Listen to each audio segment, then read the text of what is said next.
నమస్తే. ఈరోజైతే మనము ఈ పసుపు పంట గురించి పూర్తి వివరాలు అంటే A to Z ఇన్ఫర్మేషన్ తెలుసుకునే ప్రయత్నం అయితే చేద్దాం.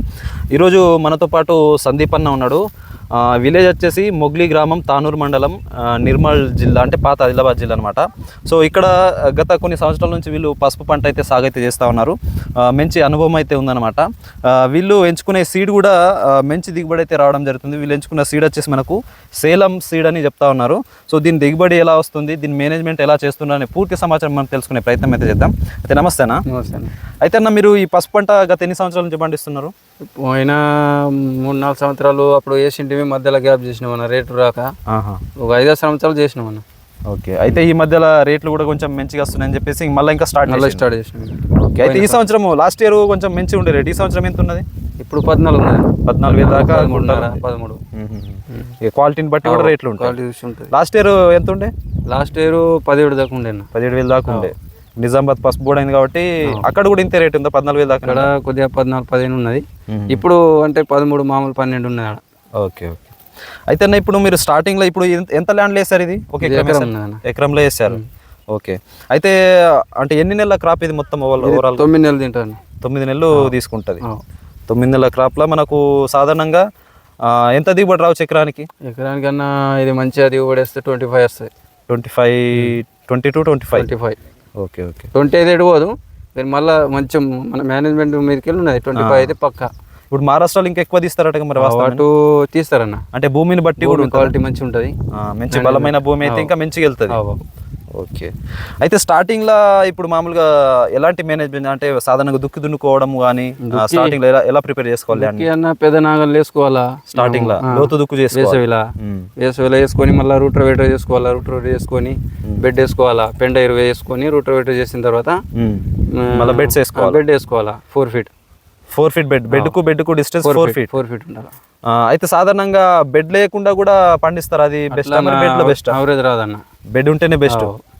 ఓకే. అంటే బెడ్ ఉంటేనే బాగా అంటే కుళ్ళిపోతుంది. అచ్చా, ఫంగస్ తోని కుళ్ళిపోయే ఆస్కారం అయితే ఉంటది బెడ్ వేయకుంటే. బెడ్ వేస్తేనే బెస్ట్. ఫంగస్ రాదు, మంచి అవరేజ్ దిగుబడి మంచిగా వస్తుంది. ఓకే. అయితే బెడ్కు కనుక చూసుకున్నట్లయితే 4 feet డిస్టెన్స్ అయితే ఉండాలి. ఆ తర్వాత ఒక బెడ్ మీద 2 సార్లు వస్తాయా? 2 వస్తాయి.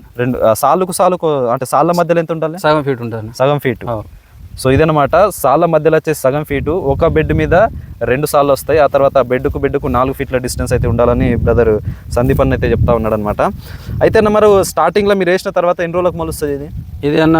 20 రోజులకు మొలుస్తుంది. 15 రోజులకు అయితే వస్తుంది మీదికి. 20 రోజులకు బాగా కనబడుతుంది, మంచిగా కనబడుతుంది. అయితే ఇది కొమ్ము ఉంది కదా, దీంట్లో ఎన్ని పెట్టవచ్చు అనమాట? అంటే ఒకటే ఇది ఇలా అన్న, ఇది పెద్దగా ఉన్నాయి కదా, ఇలా 2 చేయాలన్న. 2 చేసి ఇక బాగా మంది ఇక అట్లా ఇతనం ఇంటిది ఉంటే ఒకటే వేసేస్తారు డైరెక్ట్. మనకి ఇక ఇంటిది ఉన్నది కాబట్టి మనం ఒకటే వేస్తాము.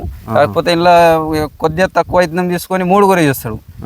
ఇలా ఒకటి అంటే ఇప్పుడు ఈ నుంచి ఒకటి, ఈ నుంచి ఒకటి, ఇటు ఒకటి. అయితే కన్నులు కనబడుతాయి. ఈ నుంచి వస్తాయి జర్మినేషన్? ఈ నుంచి వస్తాయి అన్న. 1, 2, 3, 4 ఉన్నాయి. అంటే ఇటు కూడా వస్తాయి. ఇటు కూడా వస్తాయి. ఇవి వస్తాయి. ఇట్లా కొమ్ములు మనం ఒక కొమ్ముకు 4-5 లేకలు వలుగుతాయి. మళ్ళీ ఇట్లా కొమ్ముకు డిస్టెన్స్ ఎంత పెట్టాలి? 4 ఏళ్ళు 6 ఏళ్ళు మినిమం, అంటే ఒక ½ ఫీట్ అనుకో. ఇక అది ఫీట్ కంటే ఎక్కువ పెట్టాలి. ½ feet. Okay okay okay. So ఇదన్నమాట డిస్టెన్స్. అయితే పూర్తిగా మీకు అర్థమైందని ఒకవేళ అర్థం కాకుంటే అన్న నంబర్ కూడా మీకు వీడియో పైన ఇస్తా, మీకు ఏమైనా ఇన్ఫర్మేషన్ కావాలంటే కూడా తీసుకోవచ్చు. అయితే ఆ తర్వాత మళ్ళీ ఇంకా ఏమేమి చేయాల్సి ఉంటుంది ఇందులో? అంటే ఎరువులు కానీ స్ప్రేలు కానీ? ఎరువులు ఇక మనం స్టార్టింగ్లో అయితే పెండ ఎరువు వేస్తాము.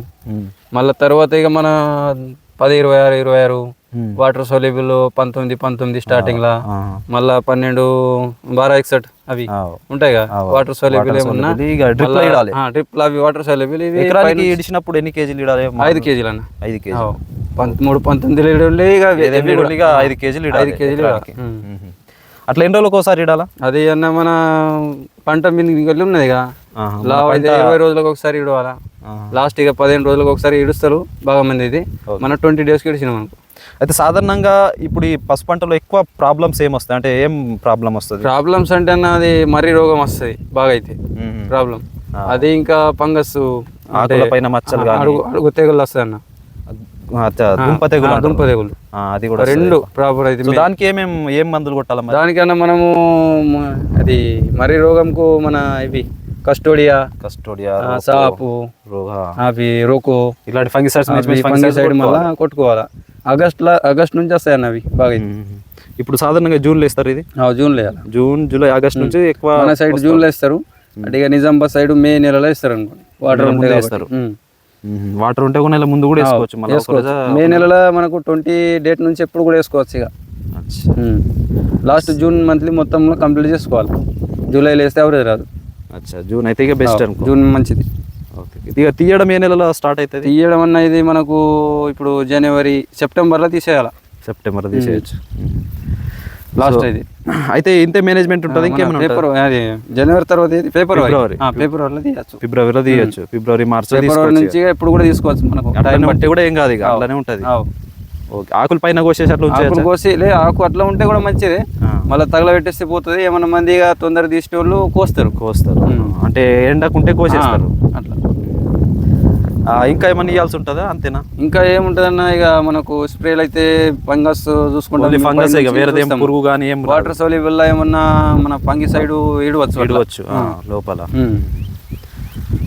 ఓకే. అయితే ప్రస్తుతం మనం చూసుకున్నట్లయితే సందీప్ అన్న అయితే ఇట్లయితే మేనేజ్మెంట్ అయితే చేయడం జరిగింది. ఎకరానికి 20 నుంచి 25 కుంటాలు తీయచ్చు. భూమిని బట్టి కూడా దిగుబడి వస్తా ఉన్నా చెప్తా ఉన్నారు. మంచి బలమైన భూమి అయితే 30 పైన కూడా రావచ్చు కదా? 30 లాస్ట్. ఇక 30 లాస్ట్, అంతకంటే ఎక్కువైతే రాదని చెప్తా ఉన్నారు. వీళ్ళు ఎంచుకున్న సీడ్ వచ్చేసి మనకు సేలం సీడ్ అని చెప్తా ఉన్నారు. సో ఇది వచ్చేసి మనకు జూన్ నుంచి ఫిబ్రవరి వరకు అయితే, అంటే గత 8-9 నెలలు అయితే పడుతుందని చెప్తా ఉన్నారు. 9 నెలలు అయితే ఖచ్చితంగా పడుతుంది. ఆ తర్వాత మీరు ఎప్పుడైనా తీసుకోవచ్చు. దీనికి మళ్ళీ ఏం చేయాల్సి ఉంటుంది? ప్రాసెస్ ఉడకబెట్టడం అట్లా ప్రాసెస్ అన్న. ఇక మనకు ఇప్పుడు తీసిన తర్వాత ఉడకబెట్టాలా. ఉడకబెట్టిన తర్వాత 20 రోజులు కళ్ళం ఎండాలా. ఎండినక్కడ మళ్ళీ డోల్ చేయాలా. ఉడకబెట్టాలి. ఆ తర్వాత మళ్ళీ ఇంకా అది క్లీనింగ్ కోసం క్లీనింగ్ చేయాలి. డ్రమ్ములు వేసి అది పట్టాలనుకో. పట్టిన తర్వాత మార్కెటింగ్ తీసుకోవాలి. సో ఇది ఓవరాల్గా ప్రాసెస్ ఉంటుంది. ఇప్పుడైతే మరి సాధారణంగా ఏంటంటే మనకు వేరే పంటలకు దీనికి ఏమైనా లాభం ఉంటుందా? మరి పత్తికి దీనికి అనుకుంటుంది లాభం. అంటే ఇప్పుడు పత్తి ఎంత 3 కుంటలు 4 కుంటలు వెళ్తున్నాయి ఎక్కడికి. ఈ సంవత్సరం చూసుకున్నట్లయితే చాలా వర్షాలకు ఎక్కువ మొత్తంలో పత్తి అయితే పండలేదు. ఒక 3 కుంటల దాకా వెళ్తున్నది. ఎంత వెళ్తున్నది దీనికి? అంటే మంచిగా దిగుబడి మంచిగా ఎక్కువ వస్తుంది. రేట్ కూడా మనకు 20 వెళ్ళినా కూడా మంచిదే. 25 వెళ్తుంది అనుకో. 20 వెళ్ళినా కూడా మనకు లాభమే. కాకపోతే ఇంకా ఖర్చులు తక్కువ. ఈ సంవత్సరం ఇంకా ఇత్తనం ఉంటుంది, మనకు డ్రిప్ ఉంటుంది, అంతా ఉంటుంది కాబట్టి వచ్చే సంవత్సరం ఇత్తనంకు మనకు డబ్బులు వేసే అవసరం లేదు. అయితే ఒక ఎకరానికి ఎంత విత్తనం పెట్టుకోవాల్సి ఉంటుంది? మనము పోయిన సంవత్సరం అన్నా మనము 6 కుంటలు వేసినాం అనుకో. ముందు మొదట్లో మనం నాగల మీద వేస్తుండే. అప్పట్లో 5 కుంటలు పడుతుండే. ఇప్పుడు బెడ్ సిస్టమ్ అంటే 6 కుంటలు పడుతున్నది. బెడ్ మీద నుంచి ఎక్కువ పడుతుంది. సో ఇదనమాట. ఎకరానికి వచ్చేసి 6 కుంటల విత్తనం అయితే వేసుకోవాలి అని చెప్తా ఉన్నాడు అనమాట. అయితే ఇప్పుడు ఎవరికైనా సీడ్ కావాలంటే ఇస్తారా మీరు? ఇస్తామన్నా. సాధారణంగా దూరం నుంచి మీకు ఫోన్ చేస్తూ ఉంటారు, వాళ్ళకి పంపించగలుగుతారా? పంపిస్తామని. ఎందుకు పంపి. సో ఇదనమాట. సీడ్ కోసం అయితే అన్న దగ్గర సేలం సీడ్ అనేది మంచి సీడ్ అని చెప్తా ఉన్నారు. అయితే ఈ సీడ్కు సాధారణంగా వేరేగా పెడతా ఉంటారు. ఆ సీడ్కి ఈ సీడ్కి ఏమైనా తేడా ఉందా? మరి ఉంటుంది అన్న. ఎందుకుంటుంది? ఇప్పుడు వేరే సీడ్ ఏమున్నది, ఇప్పుడు పచ్చిగా కనబడేటప్పుడు మంచిగా మనకు లావుగా కనబడుతుంది. మళ్ళీ ఉడికి పెట్టిన తర్వాత ఈ కుక్కర్ మెషిన్ ఇది ఉంటుంది కదా, ఇందులో మటీరియల్ అనేది కొద్దిగా తక్కువ ఉంటుంది. ఈ మటీరియల్ మనకు పనికి ఇది మన డ్రమ్ములో ఏదైతే ఎక్కువ ఎల్లోగా కనబడుతుందో, ఈ కలర్ లో ఏదైతే ఉన్నదో అదే మనకు మెయిన్. ఆ దొడ్డు కానొచ్చి వేరే రకాలు బాగున్నాయి మహారాష్ట్రలో కానీ ఇక్కడ కానీ. ఈ పైన నుంచి దొడ్డు కానొస్తాయి, కానీ ఈ మెయిన్ మనకు మటీరియల్ కొద్దిగా తక్కువ ఉంటుంది, దిగుబడి రాదల్లా. సో ఈ సేలం సీడ్ అనేది ఇంకా మంచిగా మంచి. ఇప్పుడు ఎంత కానొస్తున్నదో అంతే. ఇప్పుడు ఇంతే ఉంటుంది అనుకోండి ఇది, ఈ మటీరియల్. ఇది మెయిన్ మనకు. ఇది వేస్ట్ అవ్వ. ఇక కానొస్తుంది బాగా, ఇది తినిపోతుంది, ఇది తినది. అచ్చా. సో ఇదనమాట. మీరు ఎవరైనా కొత్తగా పెట్టాలనుకుంటే ఈ సేలం సీడ్ అనేది మీకు అక్కడ దొరకకుంటే ఖచ్చితంగా అన్న దగ్గర అయితే తీసుకోండి అనమాట. సో మీకు నంబర్ కూడా డిస్ప్లే మీద ఇస్తున్నా. దీని సైజు కూడా మీకు మంచిగా వస్తుంది. సో ఇప్పుడు ఎంత సైజు కనబడుతుందో ఉడకబెట్టిన తర్వాత అదే సైజ్ అయితే ఉండడం అయితే జరుగుతుంది. వేరే సీడ్లు వచ్చేసి మనకు ఉడకబెట్టిన తర్వాత కానీ ఎండిన తర్వాత కానీ సన్నమయ్యే అవకాశం అయితే ఉంటుంది. చాలా సన్నమైపోతుంది.